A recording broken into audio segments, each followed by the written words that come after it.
The Effect released their cover of Journey's It Could Have Been You from Journey's Raised on Radio album, and I was looking forward to it. And to be honest with you, I love the version. I really do. Now, that being said, I've seen the comments. I've watched the posts on YouTube where people are either saying that they wish Steve's vocals were mixed louder, or some people are coming right out and just saying that they prefer the sound of his voice when he was younger. They prefer old Steve Perry. And that has just, that has continued to fuel a growing sentiment, or opinion's probably a better word, a growing opinion on my part towards the role, the important role that classic rock radio has played over the last couple decades, or last few decades, and the important responsibility that classic rock radio and fans of classic rock have towards the future. And I'm going to share with you why I love the song. And if you're a hater, if you're one of those who is saying that you prefer the old Steve Perry vocals, or that you wish his vocals were mixed louder, if you're a hater, this video is kind of for you. I want you to give me the opportunity to either change your mind or just give you a different perspective. Now, starting off, Journey's Raised on Radio. I've not been shy about this. I've said it on air. I've said it on social media. I've said it for years.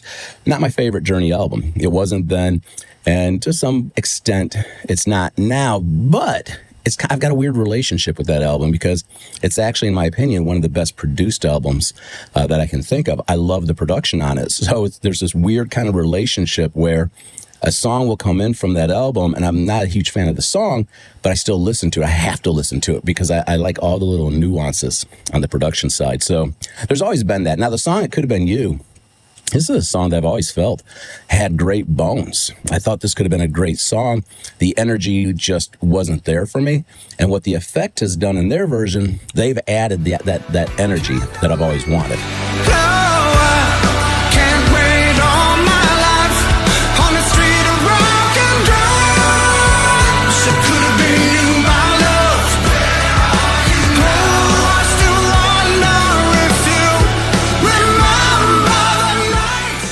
So yeah, this is why I became really excited when I heard that The Effect was going to cover this song, because I had a feeling they were going to bring the energy that I've always kind of felt like was needed for it. Now, what a lot of people may not realize, there's actually a special family connection happening in this song, because while Trev Lukather is the son of iconic guitarist, Toto guitarist Steve Lukather, he's also the son-in-law of Journey's Jonathan Cain. So it creates that kind of special connection there. Add in Steve Perry, and suddenly this song has the potential to really be something special to those of us who are longtime Journey fans. But this is what I want to talk about, because Steve Perry, while for those of us that lived through those heydays, yes, he was one of the best vocalists of the era. He was one of the iconic vocalists of the era, but he was also a contemporary. He was present in that moment. So he hadn't really established that legendary or iconic aura around him, because he was a contemporary vocalist. You look at Oh Sherry, sure, that was a hit, but I don't remember like people just going gaga over themselves. I mean, Steve was a contemporary present singer in the moment.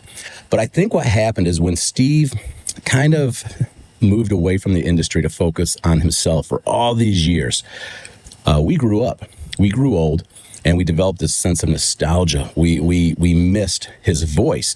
And because he was completely absent, I think it allowed his legend to grow to just this massive this massive thing, to the point now where if you walk into a room of people and you just say Steve Perry, you'll hear people begin fawning. They love his voice. They want that voice. And I think it's largely because we miss that connection to the past, and we love an underdog, and we want to see him walk out on the stage and belt out those tunes as if it was 1981, the returning hero.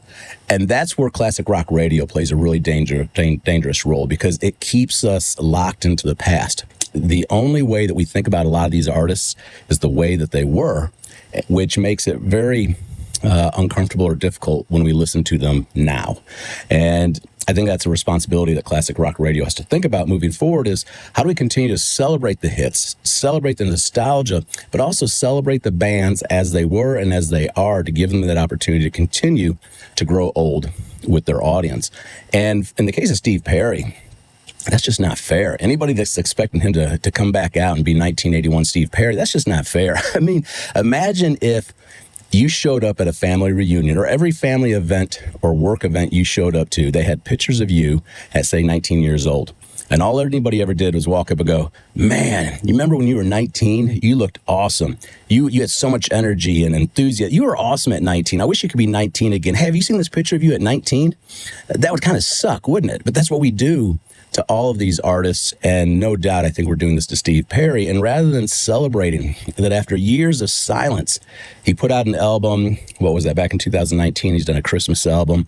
He did the Dolly Parton album within the last year, and now he's sitting here with The Effect, a new rising band that's got great energy. And then reaching out to Trev Lukather prior to the release, he told me, he goes, we produced this song as an Effect song. This is their sound, their vibe, their style. They didn't produce the song to be a Journey song or to be a Steve Perry song. So what you're hearing is The Effect, which I think is really cool. And Steve Perry's vocals, to me, I can absolutely hear him in there. Sure, there's always that want for him to pop out there. Even I want that moment of him popping out.